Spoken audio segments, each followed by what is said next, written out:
Malapit na silang magbukas. Doon ka manggagaling sa main road. Ayun, oh. Mga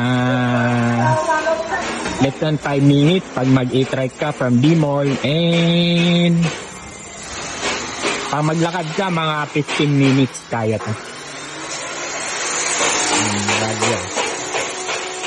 Doon ka bibili ng mga papaluto mo sa palengke. Then ito mga restaurant yan. Ayan, luluto sila dyan. Ayan, may paluto, tapos may mga seating sila. Ayan. Ganda. Tapos dito yung mga retail, mga souvenirs, bibili ka dyan. Ayan.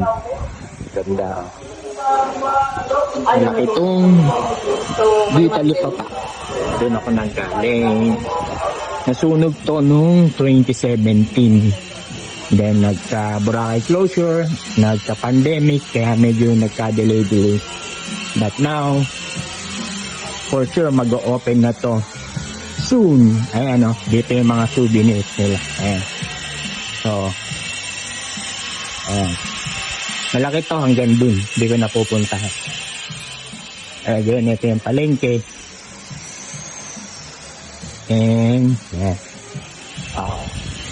Then dito, mga umpisa na mga paluto. So, bibili ka ng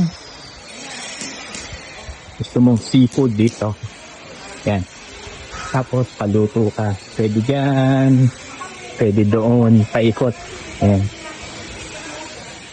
So, ito ay Ditali pa. Ang, hello, sister ng D-Mall. Yan. Doon. So, doon ka manggagaling. Dito ako umikot. Yan.